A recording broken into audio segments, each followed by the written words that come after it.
This week on Arizona Illustrated, we'll take you to a place where you can learn about gems and minerals all year long. The Alfie Norville Gem and Mineral Museum. It's a very unique museum and it's just very beautiful from start to finish. Community leaders reflect on a troubling national trend. This virus came from China. It could have came from Africa. It could have came from England. Would you discriminate against, anybody from England? The potential mental health benefits of magic mushrooms. There's been the promise of psychedelics for changing people's symptoms for a very long time. And acclaimed local muralist Allison Miller shows us some of her favorite public artworks. If my favorite mural has been graffitied, I'll reach out to the wall's owner and offer my services.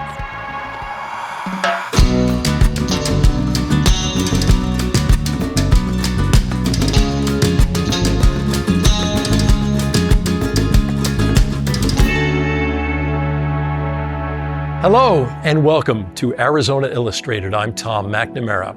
You're no doubt familiar with the Gem Show. It has made Tucson synonymous with gems and minerals. And today we join you from a very cool place where you can explore them and enjoy them all year long. This is the University of Arizona Alfie Norville Gem and Mineral Museum.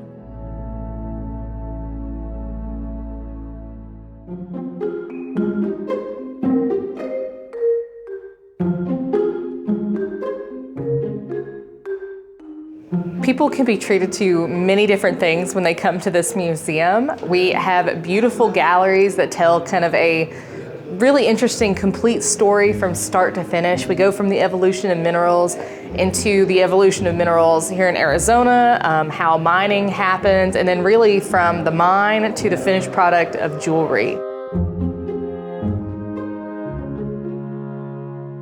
Here we have our gorgeous tapestry of gemstones. So this particular tapestry took over 10 months to create. It was done back in about the late 80s, and it contains over 26,000 gemstones, and they're composed of diamonds, rubies, sapphires, and emeralds. All of it's real, and everything other than the gemstones is actually made of gold.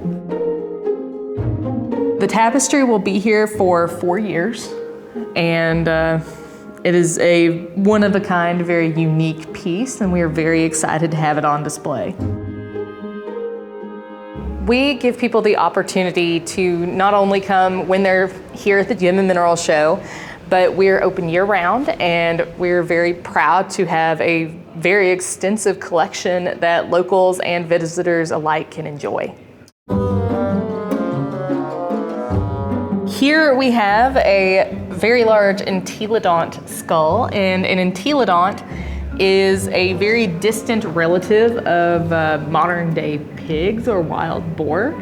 Sometimes it's colloquially referred to as a terror pig or has some crazy other names, but really this is just a very large extinct species, kind of almost think about it the size of a cow that was carnivorous, which is pretty scary.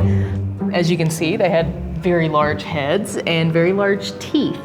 And they often preyed upon what were known as early horses that were probably about the size of German shepherds.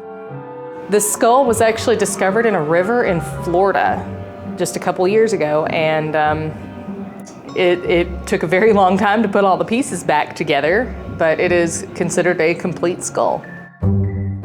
This particular fossil is actually an undescribed species. It's potentially a new species of entelodont, and we're just really excited to have this piece on display. It's actually the first museum that it's ever visited. This is a type of meteorite that's called an iron meteorite. The galleries are kind of all-encompassing. In mineral evolution, our pieces are from all over the world. Then when you move into Arizona, of course, we emphasize Arizona minerals. Arizona is actually one of the best places in pretty much the world to find diverse minerals. And so we try to showcase that to our visitors. I am originally from Knoxville, Tennessee. I was born and raised there. So my first big move once I got out of college, was actually coming here to Arizona and moving 2,000 miles away from home. I have a background in geology, so this state was very attractive to what my hobbies are, which is some of it's rock hounding. I loved coming to the Gem and Mineral Show. I actually came here for 5 years before I moved here. And I also have my license in gemology, so I am also in love with all things that sparkle. So this museum really just encompassed a lot of my hobbies and a lot of my interests. If people want to explore the space and come to downtown Tucson, I definitely recommend that they come and visit the Alfie Norville Gem and Mineral Museum. It's a very unique museum, and it's just very beautiful from start to finish.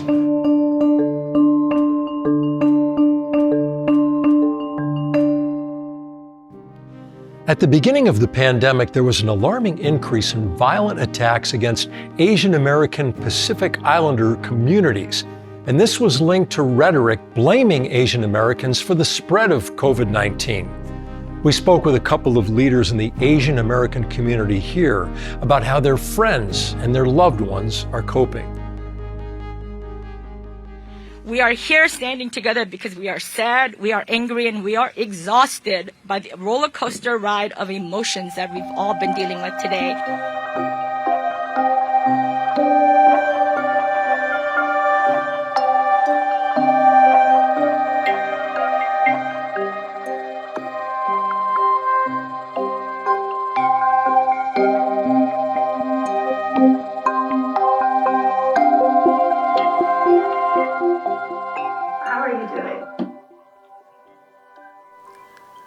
Sorry.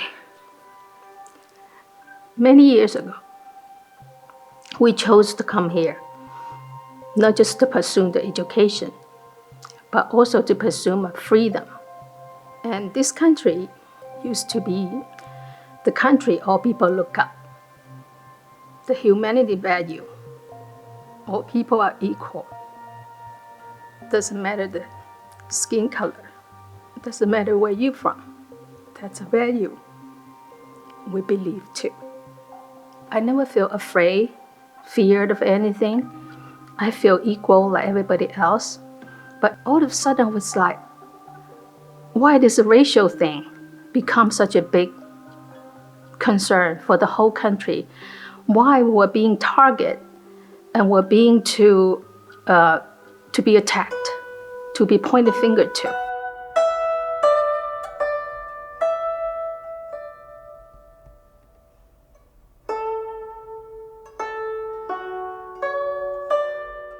We heard so much, the terrible attacks to the elderly and women, especially in San Francisco and New York. People worry, they say, if something threat to your life and to your parents, your sister, brothers, should we call out for help?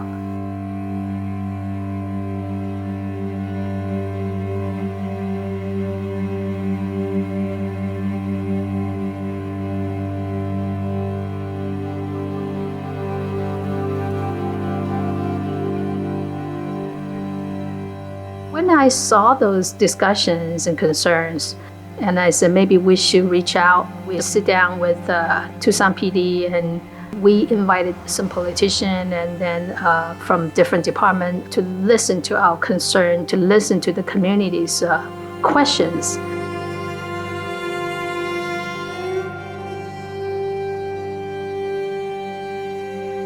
What is the legal grounds to defend myself or my loved ones with a legally owned firearm?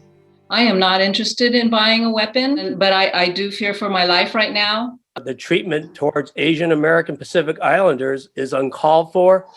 It's unjustified. It should be denounced. I'm wondering if there are educational efforts out there to help make that happen and to bring greater awareness and visibility to the Asian American community. A lot of the times people say, those Asian group, they would not complain. They would not, they're the silent majority. And I think those times have passed. We have to first start to understand what the term Asian American means. When they say AAPI, what does that mean? That means everybody who, have heritage from the Asian Pacific region, and that involves more than, 40 plus countries, if not more. Some of them were natives. They were born here in the United States. So I guess people have to understand the group itself, what it means, and then talk about the contribution. Chinese American have been here since the 1800s. Korean American have been here probably since the 50s and the 60s as well. So they need to understand, yes, this virus came from China, but it could have came from Africa, it could have came from England. Would you discriminate against anybody from England if it started in England first? Chinese labor do the humongous contribution to the transcontinental railroad. From the west to the east side, it used to take 6 months to 7 months. After the railroad built, 7 days. That make this country jump to a totally different stage. This history was not being put in the education part. So a lot of people don't know. They think Chinese come here to take things away. But we're not. With generations here, we made our contributions, including Indian, Korean, Japanese people that involved in the technology, science, entertainment, and they all made the contributions to this country. So I think all the ethnic groups do something, do their share. Being an immigrant myself, I think every time I think about the opportunity that was given to me by my parent to go to school here, to make a living here, it's extraordinary. Just like all the friends and families and everybody that I know, a lot of them were born and raised here in the United States. A lot of them were very grateful. But I also have a lot of people that don't understand what they have. And they don't understand why so many people want to come here, legally or otherwise. It's because they don't have what we have here. So if they would go out and see the lives through other people's eyes, then I think they will understand we're not so different after all. In my communities, I hope they will stand up for whatever the problem they encounter, any bias or any discrimination. When something like pandemic happened, what I understand is people, us, all the people live in this country, in this land, should work with each other, help each other to get over this. Because from time to time, there's pandemic, but pointing to each other doesn't help, doesn't resolve the problem. Helping each other will. United will make us more powerful and stronger.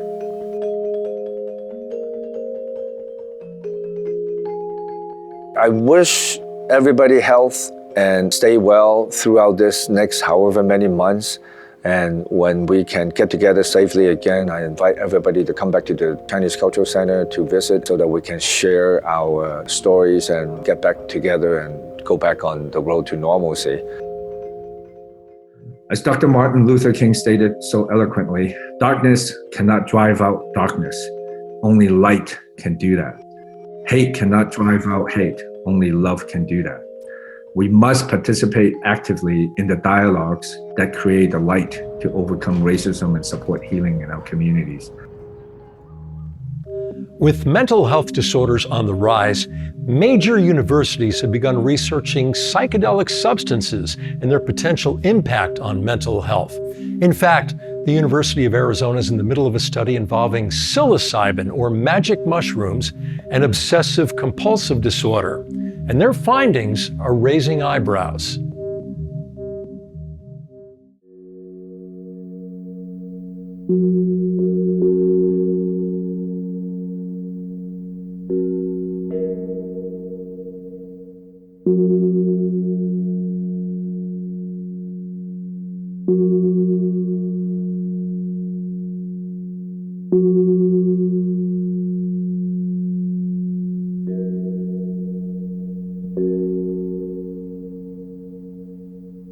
I've been trying to figure out what was wrong with me for a long time. I just honestly thought everybody's brain worked the same as mine. I was just kind of a wimp, it's kind of a wuss. I have obsessive thoughts. And then the compulsive stuff, the physical compulsions, like for example, taking my dog to the park and he goes number 2 and I'm like, oh, I don't want to touch that, but I got to, so I pick it up and like the rest of the way, and I throw it away, and then like the rest of them, like, I gotta get home, wash my hands, and like I was just kind of getting worse and worse, and I was getting more obsessive, more confused, more stressed out, more anxious, more depressed at different times. And just like a million of other people, I listen to Joe Rogan's podcast, and he always talks about psychedelics. High on 20 grams of mushrooms, hug at a tree. And I stopped stuttering in one day. Whoa! And this speaks to now what was been medically proven is that we can reset the neurology of the human brain. And I was like, wow, okay, maybe there's some sense to this. Maybe it makes some more sense. Maybe I gotta be a little more open-minded to other things, because I'd been taking, for like anxiety and depression, I'd taken a lot of other medications, and none of them really did anything for OCD. So I went to clinicaltrial.gov and typed in psilocybin. Just misspelled it like 7 times, but I finally got it right. Then the one popped up in Tucson, and it was like potentially recruiting people in like a few months. And then, you know, I kept it on my computer for literally a year, and I'd refreshed it every Monday. And then one Monday I went into work and I refreshed it, and it's like now looking for recruits actively. But I emailed them, I said, hey, I'm interested.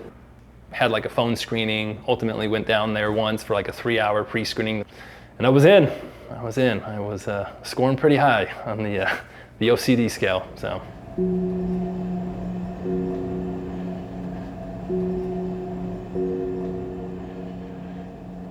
So one of the problems that all of us face is knowing, did we do something right, or conversely, did we do something wrong? And if something we do doesn't match up with our expectation, we get a signal that says you made an error. One of the troubles in OCD is that this signal's a little too strong. So we think about there being kind of a hyperactive error monitoring signal in obsessive compulsive disorder. So this task is a very simple task that's designed to make people make errors. And what we see in patients with OCD is this error signal is stronger. During the early 1990s, I had a patient in our clinic who was having trouble with obsessive compulsive disorder. He was able to relate to us that during a period of time when this person was using drugs of different kinds, he noticed that when using freeze-dried psilocybin mushrooms, his obsessive compulsive disorder got dramatically better. And so based on that, we decided to go ahead and pursue a study of psilocybin. At the time, there hadn't been any other studies of psilocybin or LSD in a clinical setting in close to 3 decades. Dr. Moreno was a pioneer in being able to do this kind of research when he ran the first study over a decade ago. There's been the promise of psychedelics for changing people's symptoms for a very long time. The drugs got stigmatized, they were seen as having no medical value. There's a medical risk to the brain and body. Perhaps the biggest risk is the placing of the psyche in peril. I'm like not exaggerating at all. I never did drugs. I like never drank. I grew up like really religious, like really, you know, in conservative type household. I'd like watch some YouTube videos and stuff, like people explaining it, and this is what might happen. You got to be ready. This is what you might see. What is this alien technology, and how do I use these human hands again? So it was very complicated. It's like every 5 seconds I'd forget where I was. Psychedelic drugs are very powerful substances. For millennia, indigenous cultures have used them in the context of traditional spiritual practices. Psilocybin is just one of them. The way it's set up is there's 8 visits. 4 of them are placebos, 2 of them are low dose, and 2 of them are high dose. And so the first week I get a pill, and I'm sitting there and I'm like waiting for the good stuff. And then like 30, 45 minutes, an hour goes by, and I'm sitting there as if I just taken a Tylenol. So I have to sit there for literally like 12 hours. So next week I go back, week 2. Week 2, nothing happened, same thing. And then week 3, I go in there, nothing again. I'm like 3 weeks in a row, and I'm kind of getting pissed at this point. And so week 4, nothing again. And I'm getting more stressed, I'm getting more anxious.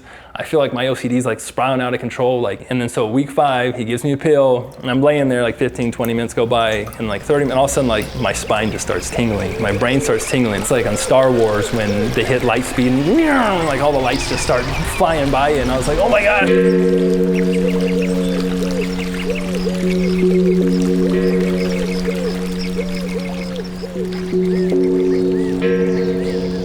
The rationale for introducing imaging is so we can actually see what's going on in the brain before the trial starts, midway through the trial, and at the end of the trial. This is a technique called diffusion tensor imaging. It actually looks at the white matter tracks in the brain, so it tells you how different parts of the brains are connected to each other. So this is what normal state of consciousness looks like after someone was given a placebo or a sugar pill. This is what the brain looks like under the acute influence of psilocybin or magic mushrooms. The brain sort of is shaken up and sort of rewired, right? So a lot of these regions that before weren't talking to one another are now talking at excess. And so you can kind of think about this as adding a lot of flexibility to your brain and resetting your brain. There's like a river and a rainbow of just like a gazillion colors that you can't explain. And it was like flowing over me, and I just felt amazing. And you're a different dimension, I guess, more or less, whatever that means. And so like my dad is 84. He's got dementia real bad right now. And so he's at a point where he's starting to shut down. Like he's having a hard time talking. A lot of things. So I had this experience where my dad came to me like totally like coherent, and I'm like, it's like super corny. I want to get like emotional, but like my dad came to me, and he just like gave me a hug. He's like, "Hey, how's it going?" I was like, "Hey, Dad." And we just like had a conversation like we did like 20 years ago. And he's like, "I'm proud of you." I was like. So then he kind of just like walked off, and it was like it was kind of like I got to say goodbye to him. So yeah, I don't know how it works. Like if that's something I wanted or something that existed in some other realm. That was the first experience. And put quite simply, it helps people get unstuck. I think people don't get into these situations that are so distressing overnight, right? But once they're there, these can kind of take on a life of their own and self-perpetuate.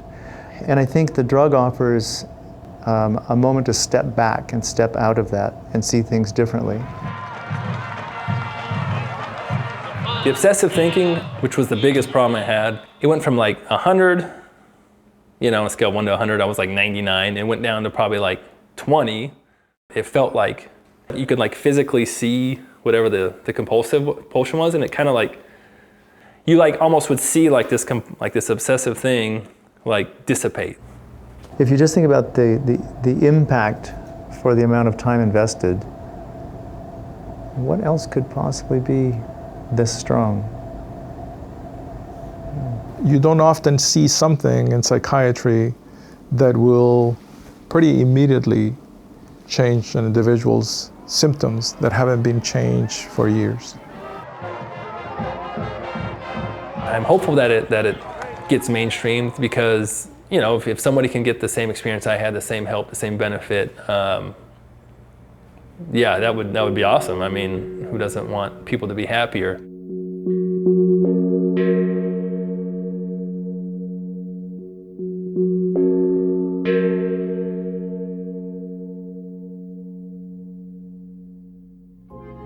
Artist and community organizer Allison Miller runs Alley Cat Murals, which is responsible for a lot of the public art around Tucson. And most recently, it was the poetry murals along Speedway.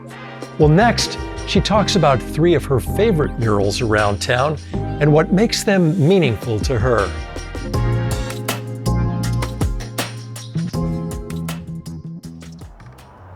When you asked what my favorite mural was, I just couldn't not pick this one. I don't think we use airbrush to its capacity anymore. This really speaks to that era, I think, in the 90s, especially in Tucson, where we were a little obsessed with California. I don't know too much about it, but I do know who painted it. David Miller, Harold Gavage were art teachers at Tucson High. They had a lot of murals around town, especially bars for some reason. I think they maybe got paid to do the mural and drinks. I am related to David Miller, he's my father, but both of them were my art teachers in high school. The way I learned how to paint, especially painting murals, was from Harold Gabbage and his commercial art class. My name is Allison Miller. I'm a muralist. I'm from Tucson, Arizona. And I run an organization called AAPI Murals, where we facilitate community opportunities to paint. Maybe our most notable work is along Speedway. I have a stingray mural we did with the Desert Museum. Bentley's, we did a E.T. mural for them. If my favorite mural has been graffitied, I'll reach out to the wall's owner and offer my services. This has just been with all of us for so long, especially when you get off the highway and you're trying to come into town. It's one of the first you see. It has no real story that I'm aware of. I just am all about Black representation. And growing up in this town back in the 90s, there wasn't a lot of Black kids in my class. My mom was the only Black person I knew for a really long time. Seeing a mural so prominent, so large, was just a really exciting spark for me as a kid. It's painted by someone named Eleanor. It features all of these I'd say historic characters from 4th Avenue Street Fair. And I remember some of these characters from when I would go to the street fair when I was a kid. You know, I'm very nostalgic Tucsonan, and this is definitely something I grew up with and really feel protective over.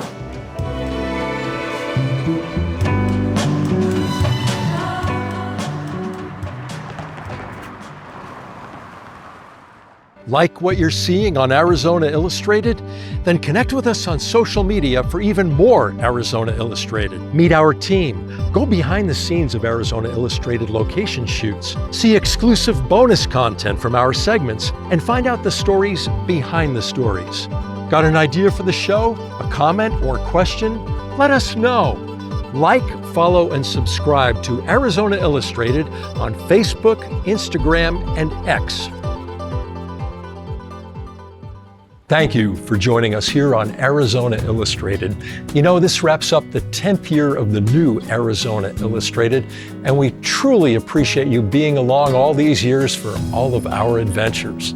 There are plenty more to come. We look forward to it. I'm Tom McNamara. We will see you again next week.